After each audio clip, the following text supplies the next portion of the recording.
بسم الله الرحمن الرحيم. متابعينا الكرام، السلام عليكم ورحمة الله وبركاته. لقاء جديد من قناة موسوعة تراخيص المرور بنرد فيه على أهم أسئلة واستفسارات حضراتكم اللي وردت القناة في خلال أسبوع. تابعنا لو المحتوى يهمك وأكيد هتستفيد. اشتريت عربية من 2015، العربية كانت رخصتها سارية ل 2017. سافرت ومعرفش ايه بعد كده اللي تم، بس كان معايا توكيل بالبيع والتجديد والترخيص. دلوقتي انا رجعت وعاوز اجدد ترخيص العربيه وعاوز اعرف الاجراءات المطلوبه بالتحديد. اول حاجه حضرتك معاك توكيل بالبيع، الرخصه انتهت، بتروح المرور بتسدد ضريبه متاخره وتاخد شهاده بيانات للشهر العقاري عشان تعمل عقد مسجل. بعت لنفسك في الشهر العقاري بالعقد المسجل والتوكيل اللي معاك. التوكيل موجود معاك العقد المسجل. عملت شهاده المخالفات من نيابه المرور او من البريد، بتروح المرور بتاعك تسلم الرخصه المنهيه، تسلم اصل العقد المسجل وتفحص العربيه. طيب انا دلوقتي مرور تاني غير مرور العربيه، فبنقول في الحاله ديت حضرتك بتروح معاك التوكيل والعقد المسجل وشهاده المخالفات، تسلم شهاده المخالفات والرخصه المنهيه والتوكيل وصوره من التوكيل وصوره من العقد المسجل، وتاخد حاجه اسمها بيانات لنقل القيد للمحافظه بتاعتك او لوحده المرور بتاعتك. طيب بيكتب لك ايه في شهاده البيانات؟ طالما سلمت المخالفات بيكتب لك لا يطالب من المخالفات، سلمت الرخصه بيكتب لك لا يطالب بالرخصه. طبعا اللوحات ما ينفعش امشي من غير اللوحات، فبيكتب لي يطالب باللوحات المعدنيه ويطالب بمستندات الملكيه اللي هي العقد المسجل والتوكيل اللي كان معاك قبل كده. خدت شهاده بيانات نقل القيد، بتروح وحده المرور بتاعتك بتفحص العربيه، خدت صلاحيه فنيه على طول، بتسلم العقد المسجل وشهاده البيانات واللوحات المعدنيه بتاعه المرور القديم وترخص وتاخد لوحات ورخصه جديده بالمحافظه بتاعتك او بارقام المحافظه بتاعتك. طيب انا بعد ما فحصت المهندس كتب لي على ظهر ورنيك الفحص الازرق مطابقه. يعني ايه مطابقه؟ يعني لازم ترجع حضرتك المرور القديم تطابق البصمات الموجوده في العربيه على اصل الملف الترخيصي. لازم المطابقه دي، طالما المهندس كتب لك مطابقه يبقى لازم ترجع تطابق على اصل الايه؟ الفحوصات واصل الملف الموجود في المرور القديم. رحت المرور القديم، الموظف طلع الملف المهندس بص في البصمات او الفحوصات السابقه القديمه وكتب العربيه اصلها كذا، الشاسيه كذا، الموتور كذا، الفحص مطابق او البيانات مطابقه للفحوصات الفنيه الموجوده بملف العربيه، كتب لك رد على المطابقه. بعد كده بترجع وحده المرور بتاعتك تكمل اجراءات الفحص الفني. الضابط بيمضي على الصلاحيه الفنيه، بتسجل الفحص الفني تبع امان وتطلع على الشباك تسلم اللوحات المعدنيه وشهاده البيانات والفحص وتاخد رخصه ولوحات معدنيه من المرور بتاعك او من المحافظه بتاعتك. انا دلوقتي معايا رخصه مهنيه، كملت 60 سنه، عاوز اجدد الرخصه المهنيه تاني. فبنقول بالنسبه لتجديد الرخصه المهنيه بعد السن 60 ده في المرور مفيش مشكله. كل اللي فيها حضرتك بتكشف طبي تبع المجلس الطبي العام، تحدد جلسه كوميسيون طبي في المرور بتاعك عشان نشوف اللياقه الطبيه لاستخراج الرخصه. ثبت لياقه حضرتك طبيا لتجديد الترخيص، الكوميسيون الطبي بيدي لك المذكور لائق لتجديد رخصه قياده مهنيه درجه ثالثه.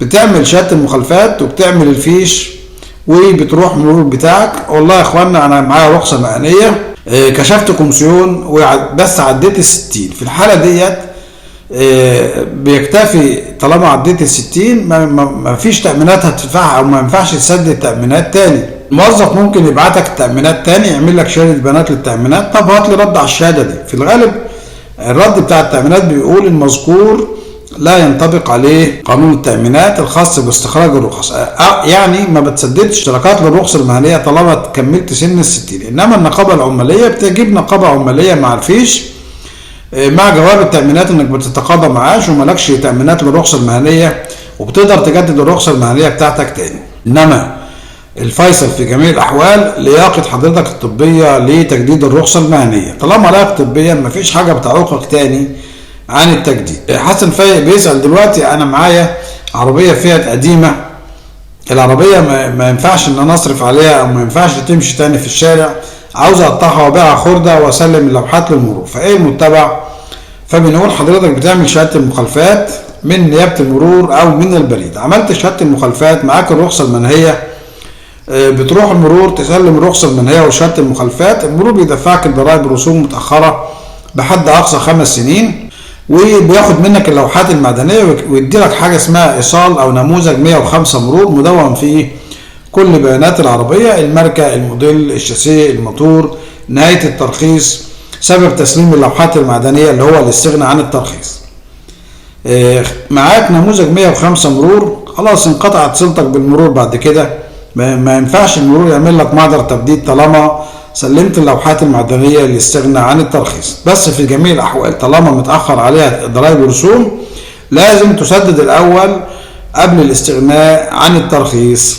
أحمد عاصم بيسأل دلوقتي أنا الرخصة البطاقة بتاعتي مكتوب فيها حاصل على دبلوم، إيه المتبع أو إيه المطلوب أما أجي أطلع الرخصة؟ المرور بيطالبني بأصل المؤهل الدراسي بعد كده ولا لأ؟ فبنقول مثبت في بطاقة الرقم القومي إن حضرتك حاصل على دبلوم، وبالتالي مش من حق الموظف إنه يطلب أصل المؤهل الدراسي. بنكتفي بصورة ضوئية من المؤهل الدراسي بجانب بطاقة الرقم القومي اللي مكتوب فيها إن حضرتك حاصل على مؤهل دراسي، وبالتالي أصل المؤهل الدراسي موجود في الأحوال المدنية، وإلا ما كانتش طلعت لك بطاقة مكتوب فيها حاصل.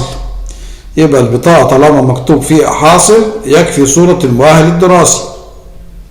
طيب أنا معايا بكالوريوس بس مكتوب لي في البطاقة بدون عمل، في الحالة ديت لازم حضرتك بتقدم أصل المؤهل الدراسي.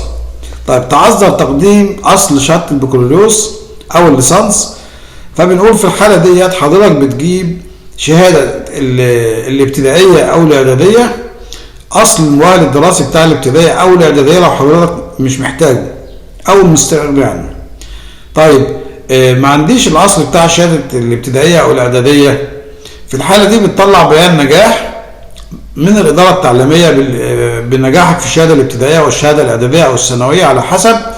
بس في الحالة ديت لازم المرور الأول بيتأكد من صحة الشهادة دي الأول، بيبعت السلام عنها للجهة المستخرجة منها. أفادت الجهة المستخرجة إن الشهادة سليمة بتكمل إجراءات استخراج الرخصة بعد كده. يبقى طالما حضرتك بتطلع رخصة قيادة سواء خاصة أو مهنية لازم يكون في مؤهل دراسي، ابتدائية، إعدادية، ثانوية، دبلوم، بكالوريوس، ليسانس، أي مؤهل دراسي. طيب لو مفيش مؤهل دراسي في الحالة ديت حضرتك بتطلع شهادة محو الأمية الصادرة عن الهيئة العامة لمحو الأمية وتعليم الكبار، بس برضو المرور بيستعلم عنها الأول عن صحتها من الجهة المستخرجة منها.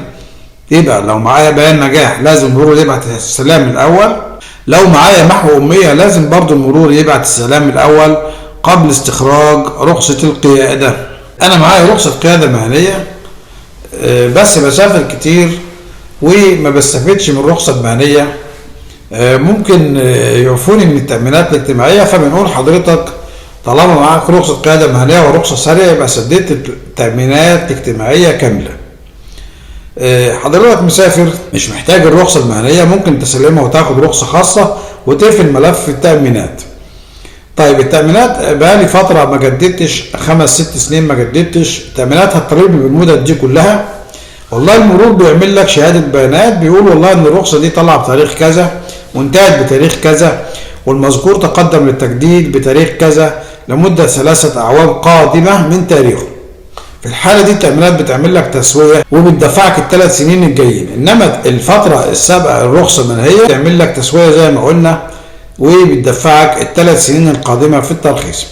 قبل كده كان ممكن تدفع المدد المتأخرة دي كلها بحيث تستفيد بيها في المعاش بعد كده لما توصل لسن 60 او تعمل معاش مبكر مثلا. يبقى قبل كده كان ممكن تسدد مدد التأمينية الساقطة دهيت وتستفيد بيها في المعاش. دلوقتي مفيش شراء مدد تأمينية، وبالتالي بتدفع اخر 3 سنين اللي انت حضرتك هتجدد بيهم الرخصة المهنية. حاولنا في الفيديو ده نرد على معظم اسئلة واستفسارات حضراتكم، وزي ما قلنا قسمنا الفيديو لمقاطع صغيرة، كل مقطع سؤال لسهولة وصول حضرتك للسؤال اللي انت عايزه. لا تنسونا بصالح الدعاء ولا تنسى الاشتراك في القناة. شكرا والسلام عليكم ورحمة الله وبركاته.